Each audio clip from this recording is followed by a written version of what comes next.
Welcome to the deep dive. Today, we're really plunging into a fascinating story, almost a forbidden one, you could say. Absolutely. It's about a married couple, Andrew and Jihi Bustamante, both former CIA spies. And they risked, well, pretty much everything to expose a secret deep inside the agency, a mole leaking American secrets. Yeah, and their book, Shadow Cell, it's not just a spy thriller. It gives you this raw look at the CIA, the lengths they go to. So our mission today is to unpack that, their fight to get the book published, their unique roles as a married spy couple. A tandem couple, as the agency calls it. Right. And this groundbreaking operation they ran, not just to gather intelligence, but to actually catch this mole, all while facing some serious personal danger. And making some life-altering choices along the way. Exactly. So get ready for some pretty surprising facts, insights into covert ops you probably haven't heard. And some personal lessons, too, things that go way beyond just spying.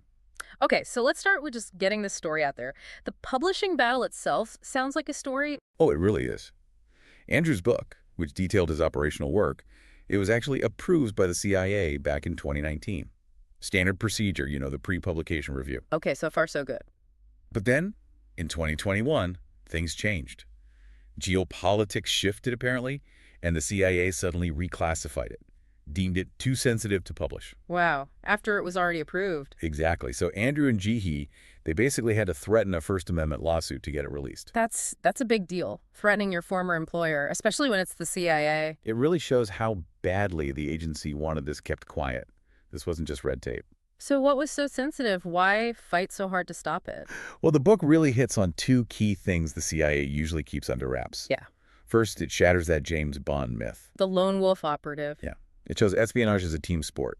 Complex, messy, with real wins but also real losses. It's not glamorous. Okay, that makes sense. What's the second thing? The second, and probably more sensitive point, is it reveals the sheer depth the CIA goes to for intelligence collection. How far they'll dive. And this includes acknowledging something they almost never do, right? Exactly.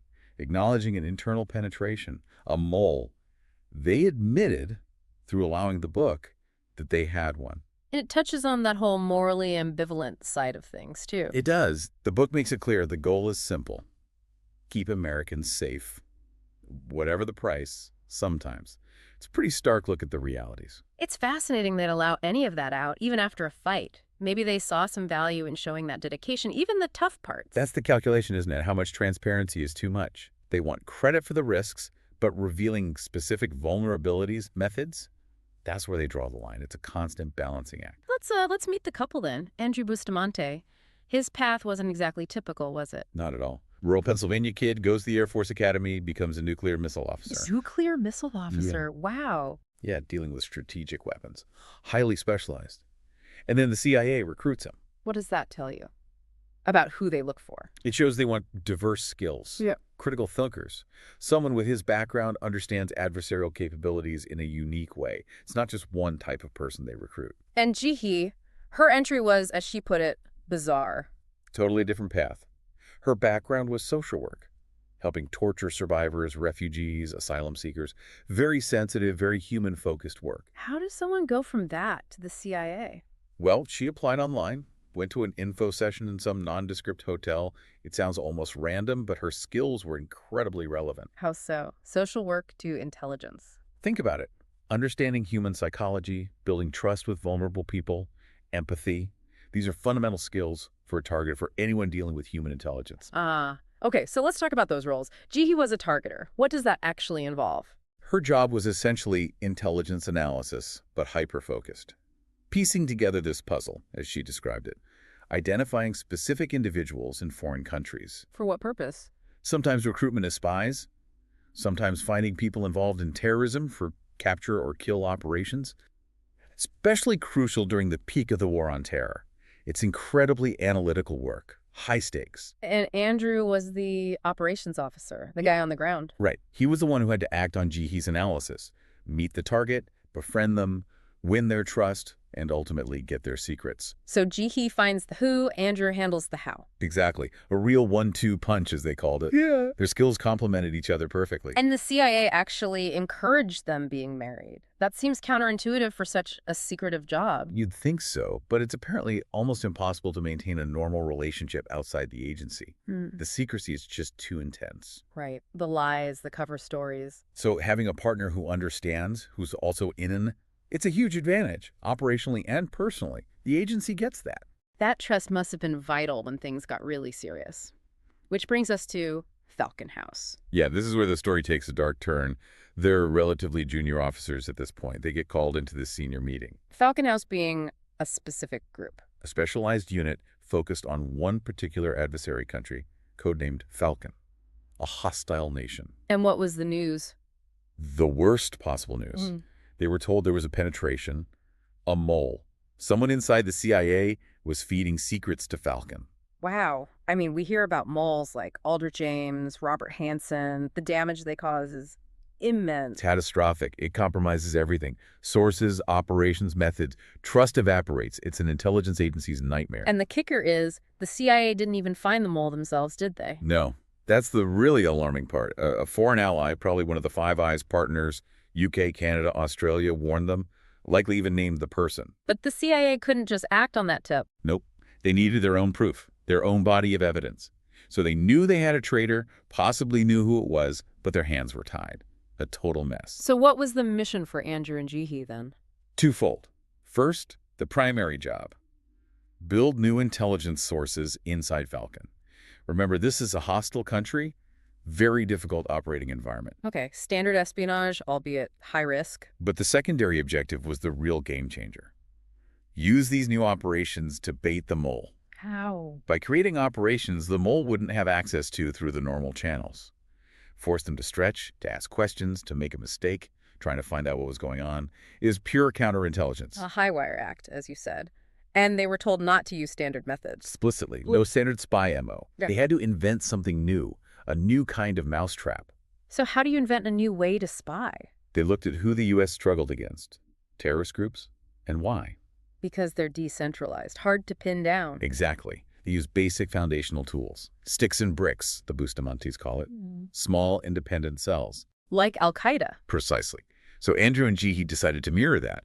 They created their own clandestine cell structure for this operation, the shadow cell. That's ingenious, using the enemy's tactics against them almost. It was. Their team was based covertly in Wolf, a friendly country neighboring Falcon. Who was on the team? A mix of CIA officers. James, the senior case officer, Tasha, Luke, Beverly as junior case officers. Diana, the linguist, Will handled tech support. Jihi was the targeter, analyzing intel. And Andrew. Andrew was the node, the exposed member, the one actually going into Falcon, running the risks on the ground. And the key strategy was keeping all this secret, even from HQ. Critically important. Compartmentalization. The mole had access to all the old intelligence systems, the legacy stuff. So if Andrew and Jihi's operations were logged normally, The mole would see them instantly, compromise everything. By keeping it compartmentalized, secret, even within the CIA, they denied the mole that access. forcing the mole to try and find out some other way to stretch. That was the plan. Make the mole reveal themselves by trying to access information they shouldn't even know existed. Okay, the cell is set up, the strategy is in place. Now for the actual spying part, the tradecraft. How did they operate inside Falcon? Well, first, new identities. Andrew became Alex Hernandez. He ran a fake company, Acme Commercial, supposedly sourcing disposable goods. A fake business? Is that common? Oh, yeah.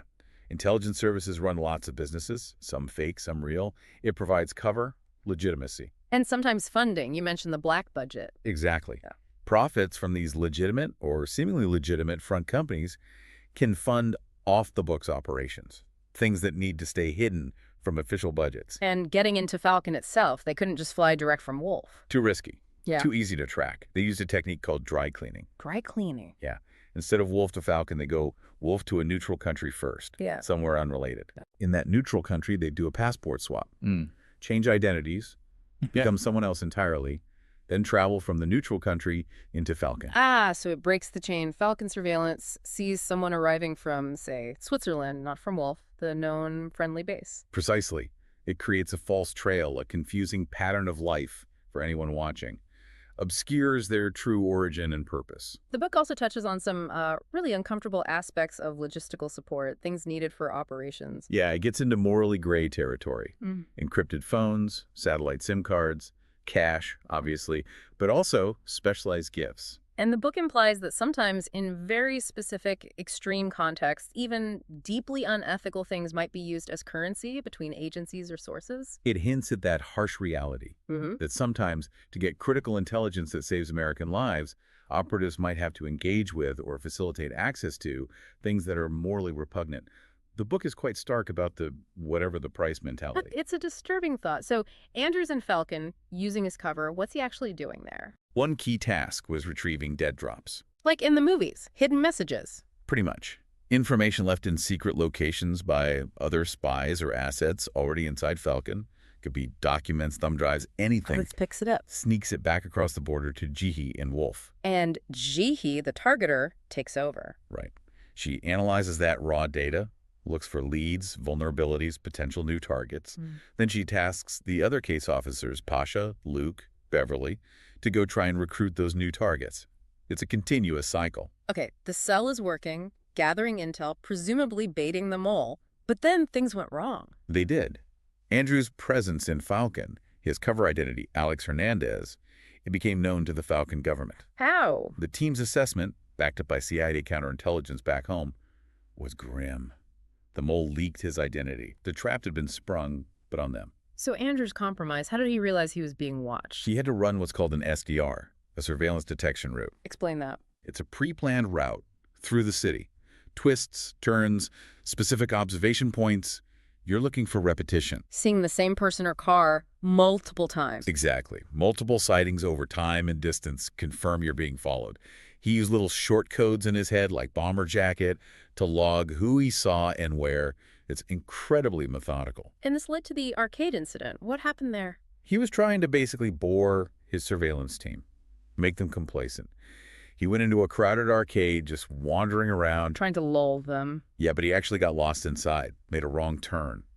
His surveillance team likely panicked, thinking they had lost him. So they broke protocol. They broke into a starburst, as he described it, fanned out quickly to find him. And in that chaos, Andrew literally came face to face, like 3 feet away with bomber jacket, locked eyes. Oh no, that's the cardinal sin, right? Making eye contact, acknowledging you know they're there. It's a disaster. You never, ever do that. Yeah. It confirms their suspicion and burns your cover completely. What did he do? Immediately got out of there. Found a burner phone, a disposable, untraceable one, and called Jihi. With a coded message. Yeah. The prearranged signal for extreme danger. I'm coming home early. And Jihi had to pretend everything was fine on the call. She had to sound excited, happy he was coming back. But she knew instantly something was seriously wrong. That communication discipline, even under duress, is incredible. Learned from terrorists, you mentioned. Yeah. They even use these like shared draft emails they never actually send, just update. A way to pass info without creating a traceable message. So Andrew knows he's blown. What's the escape plan? There's no extraction team coming, right? No SEAL Team 6. It was all on him, a self-rescue.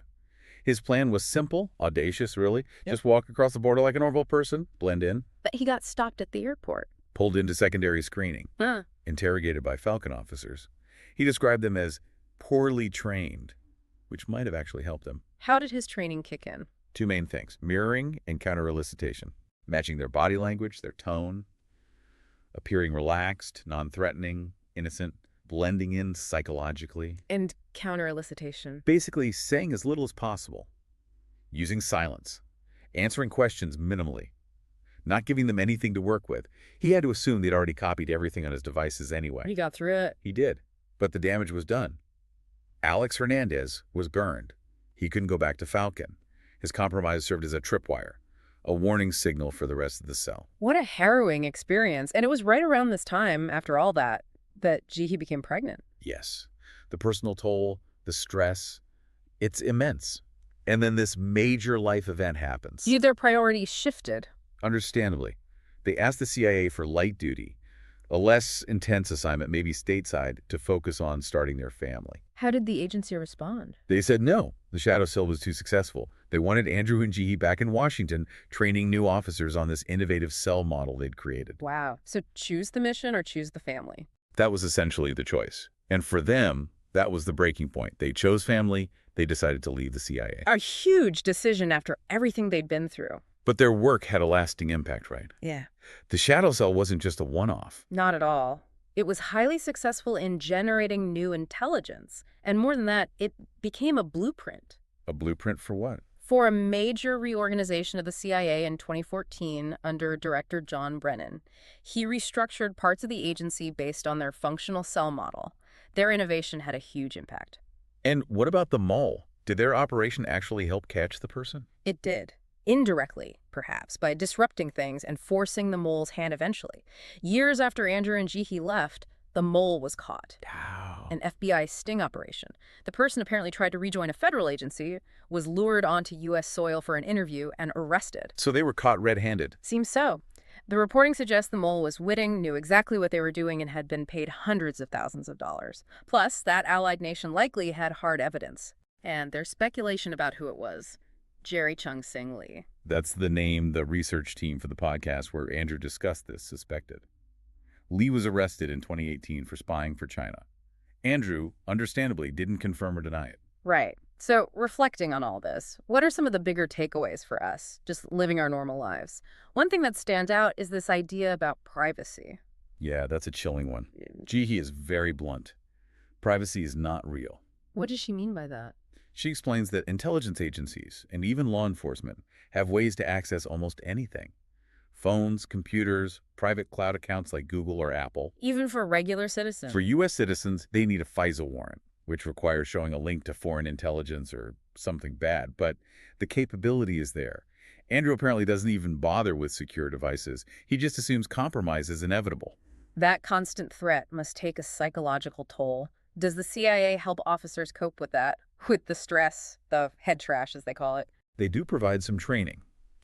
Techniques like box breathing, visualization, ways to manage negative self-talk and extreme stress. What? But the Bustamantes also argue the agency can foster a kind of unhealthy dependency. Officers start seeking validation from the CIA, defining their worth by the mission. And that's a vulnerability. A huge one. Foreign intelligence services are experts at spotting and exploiting that need for validation, offering praise, money, belonging, whatever the officer feels they're missing. Shifting gears slightly, Jihi brings a unique perspective because she was born in Venezuela. Right. And she talks about seeing her home country, the thriving democracy, basically collapse in about 5 years. What's the relevance for us? It's a cautionary tale, how quickly things can unravel, how fragile stability can be. It serves as a warning against complacency, against thinking it can't happen here. And both she and Andrew seem concerned about the direction of the U.S. now. This idea of old America versus new America. Yeah, they see a shift. Old America, where government branches, at least outwardly, tried to work together. New America, where they feel the executive branch is gaining power because citizens are frustrated and just want leaders to do it for us, fix things. And Andrew connects rising nationalism not to pride, but to fear. Fear of internal division. He argues that this infighting, this polarization, actually plays right into the hands of adversaries like Russia or China. It weakens the U.S. from within. What's their worst-case scenario? Policy gridlock. Government just stops functioning effectively. That leads to economic problems, maybe collapse, rising crime, more tribalism. And a country weakened like that becomes extremely vulnerable to external threats. And Andrew actually put a number on it. He estimated the probability of a significantly negative outcome for the U.S. at around 60%. Yeah. Which is, yeah, pretty sobering. Despite that outlook, they also share some really powerful personal lessons learned from this intense life. Absolutely. That sticks and bricks idea, getting back to fundamentals, they say it applies everywhere. Business, personal life, everything. And Andrew's advice seems very immediate. Yeah. Maximize the joy that I get right now. Don't put off passions. Don't delay spending time with loved ones. His point is, if you don't do it now, you might never get the chance. Life is unpredictable. Jihi agrees with that now, too. She does. She said she used to always chase a future destination, but now she focuses more on the present, on that immediate quality of life. And her warning about complacency seems tied to her Venezuelan experience, too. Oh, definitely. Don't ignore the writing on the wall. whether it's in your personal relationships, your job, or watching world events unfold. She draws parallels to the lead up to World War II when so many warning signs were ignored, They're also quite open about their own mistakes. which is refreshing. Jihi talks about staying in a bad relationship for years, but notes that leaving it ultimately set her on the path to the CIA. A negative became a catalyst. And Andrew had a recent business setback. Yeah, he trusted an executive too much, wasn't hands-on enough, and it cost his company a lot of money, nearly $730,000. He had to step back in, take charge, and learn that hard lesson. Nobody cares about your venture as much as you do. Powerful lessons in resilience, learning from failure. So we've covered a lot. The shadowy world of spies, the fight for truth, the mole hunt, the chilling realities of privacy, and these really profound personal insights. It really shows how complex things are, how interconnected. Espionage, geopolitics, personal lives, it all weaves together. Absolutely. This deep dive reveals a world far more intricate than most of us realize. The spies among us might be closer than we think. But so are those chances for growth, for impact, even learning from the toughest experiences like theirs. It leaves you thinking, doesn't it? In this age of nonstop information, what does it really mean to be informed? And maybe more importantly, what do you do with what you learn?